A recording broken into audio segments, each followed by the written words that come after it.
नमस्कार दोस्तों, स्वागत है आप लोगों का AR एग्रीकल्चरल एकेडमी के ऑनलाइन प्लेटफॉर्म पर। दोस्तों, अगर आप लोग यूपी कैटेड एंट्रेंस एग्ज़ाम की तैयारी कर रहे हैं तो ये वीडियो आप लोगों के लिए बहुत ही महत्वपूर्ण है।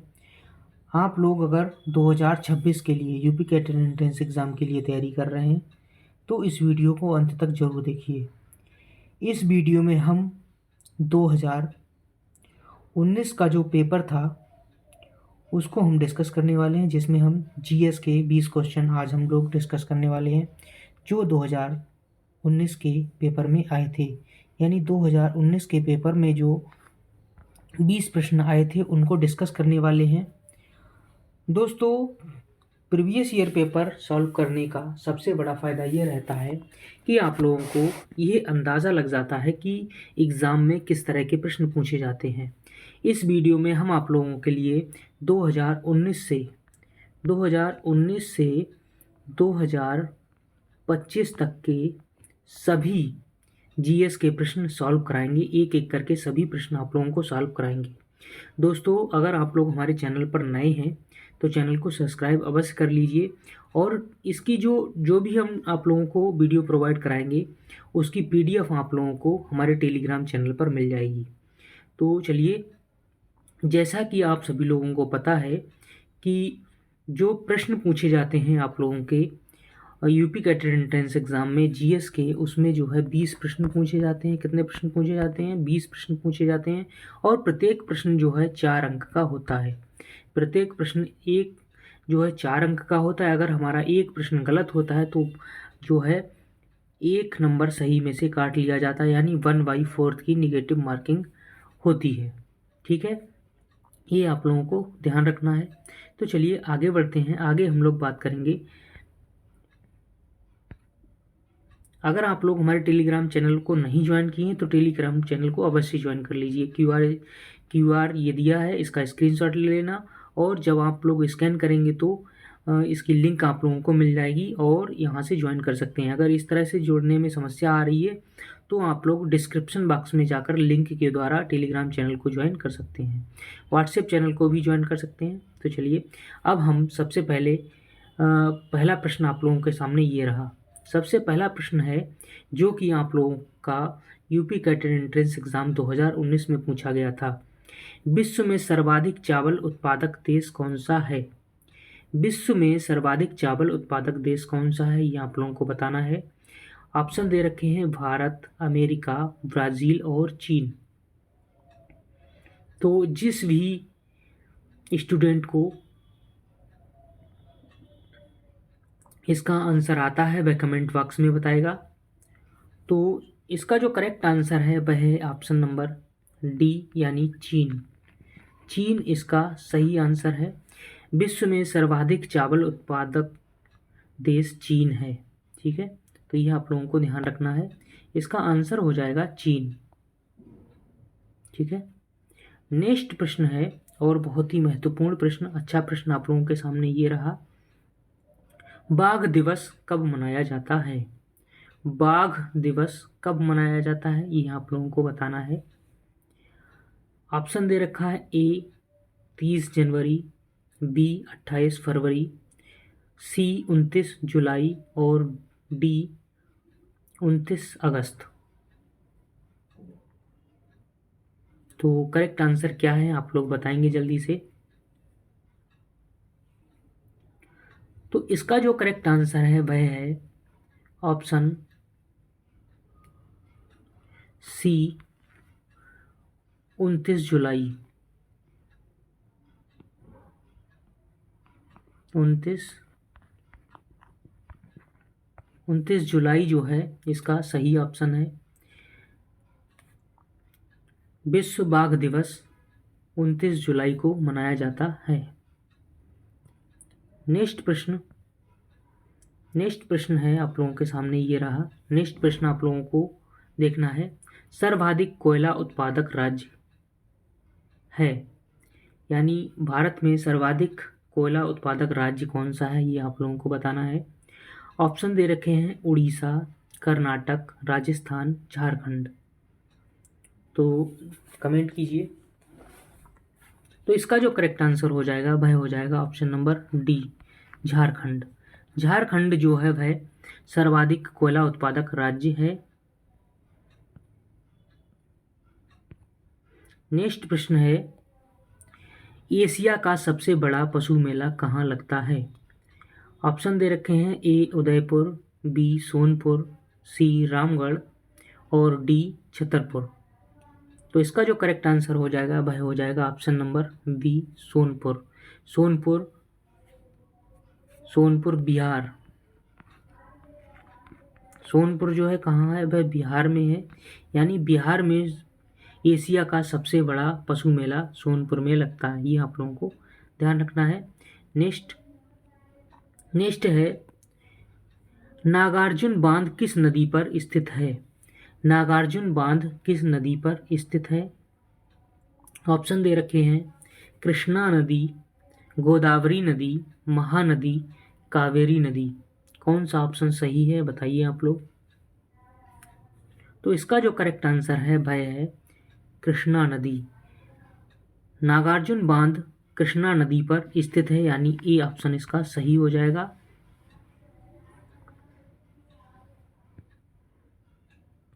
नेक्स्ट आगे देखिए, नेक्स्ट प्रश्न दे रखा है, अंतर्राष्ट्रीय चावल अनुसंधान केंद्र कहाँ स्थित है? अंतर्राष्ट्रीय चावल अनुसंधान केंद्र कहाँ स्थित है? ऑप्शन दे रखा है, ए उड़ीसा, बी जकार्ता, सी मनीला या फिर डी टोक्यो। तो ये प्रश्न जो है आप लोगों को ध्यान रखना है, पूछा जाता है और कई भी बार रिपीट हुआ है, ये इंपॉर्टेंट क्वेश्चन है। तो इसका जो करेक्ट आंसर हो जाएगा वह हो जाएगा मनीला, फिलीपींस। मनीला, फिलीपींस, ठीक है, मनीला, फिलीपींस इसका सही आंसर हो जाएगा 2019 के अनुसार। और अभी जो है इसका जो हेड क्वार्टर है, यानी हेड क्वार्टर है, वह अपडेट हो चुका है। ये जो है लास बानोस फिलीपींस में है, ठीक है।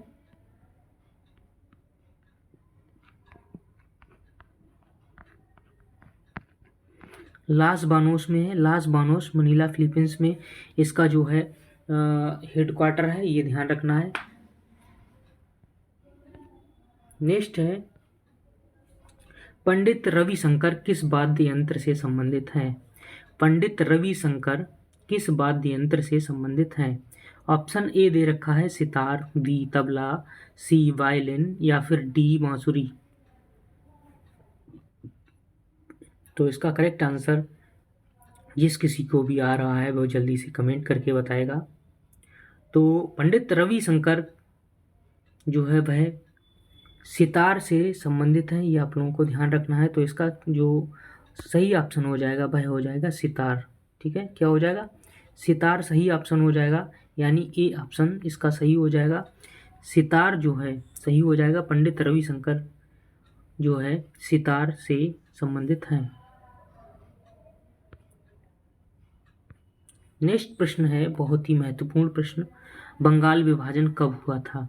तो बंगाल विभाजन कब हुआ था? ऑप्शन दे रखे हैं, ए 1911, बी 1902, सी 1905 और डी 1906।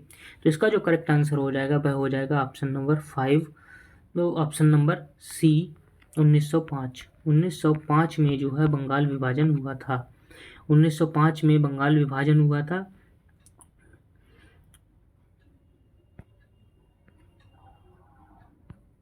नेक्स्ट प्रश्न आप लोग देखिए, नेक्स्ट प्रश्न है, विश्व की सबसे मीठे पानी की झील है? विश्व की सबसे मीठे पानी की झील कौन सी है? ऑप्शन दे रखे हैं, बुलर झील, सुपीरियर झील, चिल्का झील या फिर सांभर झील।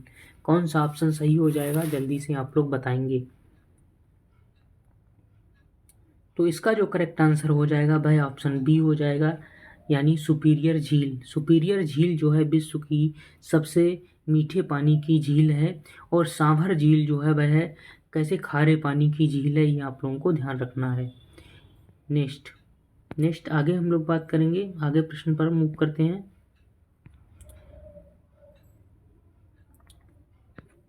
नेक्स्ट प्रश्न है, डॉक्टर भीमराव अंबेडकर के द्वारा संविधान की आत्मा किसे कहा गया है? डॉक्टर भीमराव अंबेडकर के द्वारा संविधान की आत्मा किसे कहा गया है? नीति निर्देशक तत्वों को कहा गया है, प्रस्तावना को कहा गया है, अनुच्छेद को कहा गया है या फिर मूल कर्तव्य को कहा गया है। तो ऑप्शन दे रखे हैं आप लोगों को, जल्दी से आप लोग आंसर कीजिए। तो इसका जो करेक्ट आंसर हो जाएगा वह हो जाएगा मेरे प्यारे दोस्तों, इसका जो करेक्ट आंसर हो जाएगा वह हो जाएगा option number C. Option number C जो है इसका करेक्ट आंसर हो जाएगा। ठीक है, ऑप्शन नंबर सी सही हो जाएगा। अनुच्छेद 32, अनुच्छेद 32 जो है, अनुच्छेद 32 को डॉक्टर भीमराव अम्बेडकर के द्वारा संविधान की आत्मा कहा गया है।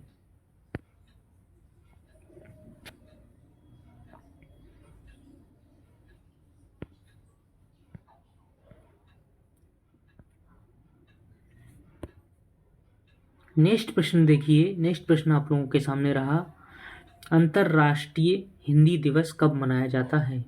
अंतर्राष्ट्रीय हिंदी दिवस कब मनाया जाता है ये आप लोगों को ध्यान रखना है। तो इसका जो करेक्ट आंसर हो जाएगा वह हो जाएगा 10 जनवरी, यानी ए ऑप्शन सही हो जाएगा। अंतर्राष्ट्रीय हिंदी दिवस जो है वह 10 जनवरी को मनाया जाता है। और राष्ट्रीय हिंदी दिवस, राष्ट्रीय हिंदी दिवस जो है कब मनाया जाता है? राष्ट्रीय हिंदी दिवस जो है वह 14 सितंबर को मनाया जाता है। राष्ट्रीय हिंदी दिवस, हिंदी दिवस, राष्ट्रीय हिंदी दिवस जो है वह 14 सितंबर को मनाया जाता है और अंतर्राष्ट्रीय हिंदी दिवस जो है 10 जनवरी को मनाया जाता है। नेक्स्ट प्रश्न है, मानस वन्य जीव अभयारण्य किस राज्य में है? मानस वन्य जीव अभयारण्य किस राज्य में है? ऑप्शन दे रखा है, ए असम, बी अरुणाचल प्रदेश, सी मध्य प्रदेश, डी राजस्थान। किस राज्य में मानस वन्य जीव अभयारण्य है? आप लोग जल्दी से कमेंट करके बताएंगे। तो इसका जो करेक्ट आंसर हो जाएगा वह हो जाएगा ऑप्शन ए असम। ए असम, असम में जो है वह मानस वन्य जीव अभयारण्य है। ठीक है, नेक्स्ट प्रश्न है, नेक्स्ट प्रश्न है, सबसे लंबा राष्ट्रीय राजमार्ग है, सबसे लंबा राष्ट्रीय राजमार्ग कौन सा है? तो दोस्तों ये प्रश्न जो है जब 2019 में पूछा गया था तो इसका आंसर जो है था सी। ठीक है, आंसर इसका सी था, NH7। अब ये अपडेट हो चुका है क्वेश्चन, तो अब इसका जो है क्वेश्चन का आंसर जो हो जाएगा, अब इस क्वेश्चन का आंसर जो है वह हो जाएगा ऑप्शन नंबर बी।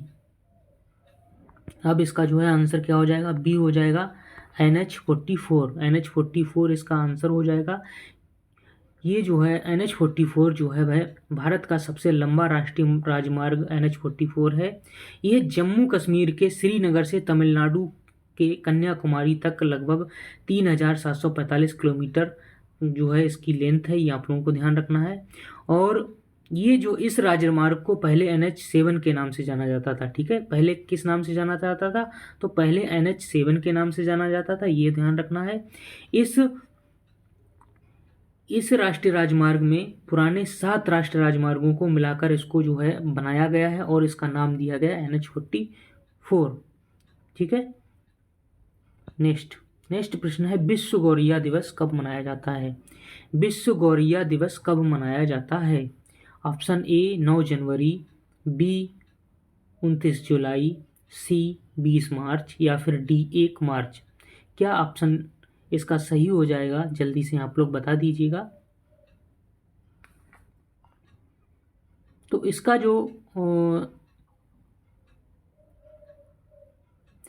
जो सही ऑप्शन हो जाएगा वह हो जाएगा ऑप्शन सी 20 मार्च। 20 मार्च को जो है वह विश्व गौरैया दिवस मनाया जाता है। नेक्स्ट प्रश्न बहुत ही महत्वपूर्ण प्रश्न आप लोगों के सामने ये रहा कि मीनाक्षी मंदिर कहाँ स्थित है? मीनाक्षी मंदिर कहाँ स्थित है?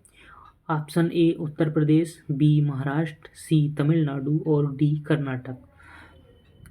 तो इसका जो करेक्ट आंसर हो जाएगा वह हो जाएगा ऑप्शन सी, यानी तमिलनाडु। तमिलनाडु में जो है वह मीनाक्षी मंदिर स्थित है। ठीक है, मीनाक्षी मंदिर तमिलनाडु में स्थित है। नेक्स्ट प्रश्न है, पंचतंत्र किस की रचना है? पंचतंत्र किसकी रचना है ये आप लोगों को बताना है।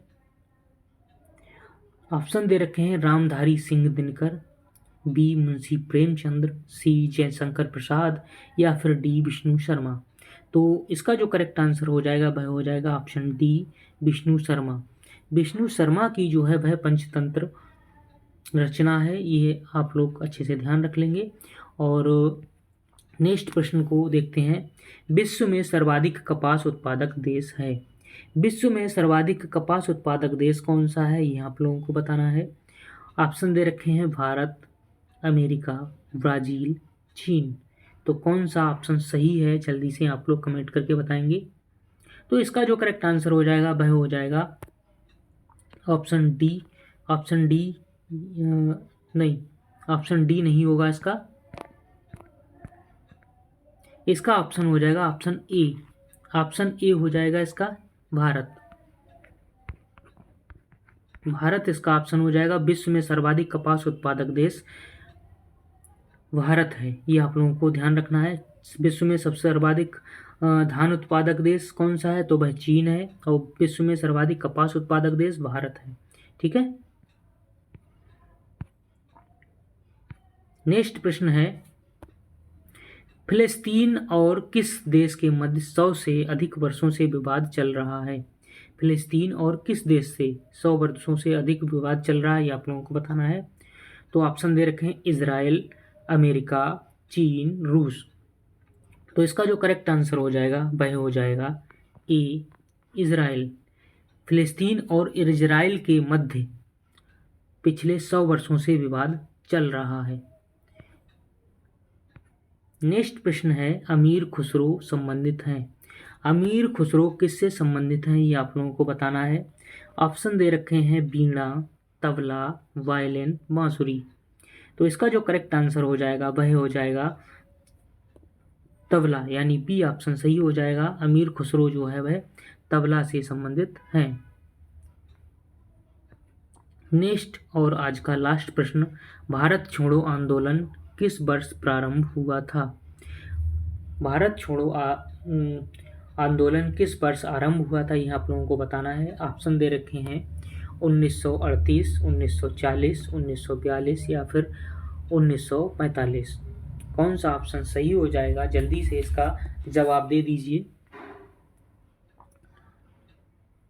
तो इसका जो करेक्ट आंसर हो जाएगा वह हो जाएगा 1942, यानी सी ऑप्शन सही हो जाएगा। 1942 में भारत छोड़ो आंदोलन जो है प्रारंभ हुआ था। ठीक है। तो दोस्तों, अगर आप लोगों को हमारे द्वारा प्रोवाइड किया गया ये वीडियो अच्छा लगा हो तो वीडियो को लाइक कीजिए। अपने दोस्तों में या भी जो भी आप लोगों के पास ग्रुप है उसमें आप जुड़े हुए हैं, स्कूल का ग्रुप है या कोई भी ग्रुप है उसमें आप लोग जुड़े हुए हैं, तो वहाँ पर इस वीडियो को शेयर कर दीजिए और कमेंट करके बता दीजिए कि वीडियो आप लोगों को कैसा लगा। और नेक्स्ट जो है 2020 का पेपर हम आप लोगों के लिए कल डिस्कस करेंगे, तो इसके लिए आप लोग हमारे चैनल को सब्सक्राइब अवश्य कर लीजिए। जब आप सब सब्सक्राइब करके बेल आइकन को दबा दीजिएगा, जिससे कि आने वाले वीडियो के नोटिफिकेशन आप लोगों को मिल जाएंगे और आप लोग इसी तरह से हमारे वीडियो को प्राप्त कर पाएंगे। और अगर आप लोगों ने टेलीग्राम चैनल को नहीं ज्वाइन किया है तो डिस्क्रिप्शन बॉक्स में जाकर वीडियो के चैनल को ज्वाइन कर लीजिए, वहाँ पर इसकी PDF मिल जाएगी। आप लोगों को बहुत ही अच्छी तरीके से अगर तैयारी करना चाहते हैं, सिलेक्शन लेना चाहते हैं, तो आप लोगों को अपने हैंड रिटन नोट्स बनाने हैं। जो भी हम पेपर आप लोगों को सॉल्व कराएंगे उसका 1 लाइनर में आप लोग अपने नोट्स बनाएंगे, जिससे जब भी आप लोग जब रिवीजन करेंगे तो ये नोट्स आप लोगों के बहुत ही कारगर सिद्ध होंगे। बहुत ही आसानी से, बहुत ही जल्दी से आप लोग इसका रिवीजन कर पाएंगे। PDF का क्या होता है, PDF आप लोगों के फ़ोन में अभी डाउनलोड है तो बहुत ढेर सारी PDFs आ जाती हैं और फ़ोन की मेमोरी भर जाती है तो आप लोग PDF को डिलीट भी कर दोगे। ठीक है। लेकिन जब आप लोग हैंड रिटन नोट्स बना लोगे तो आप लोग बहुत ही आसानी से, बहुत ही जल्दी में रिवीजन कर पाओगे। वीडियो अगर दोबारा आप लोग देखोगे तो वीडियो में बहुत ज़्यादा टाइम लगेगा, तो इसलिए आप लोग हैंड रिटन नोट्स ज़रूर बनाएं। तो मिलते हैं आप लोगों को कल एक नए वीडियो के साथ, यानी 2020 के पेपर के साथ। तब तक के लिए जय हिंद, वंदे मातरम, धन्यवाद।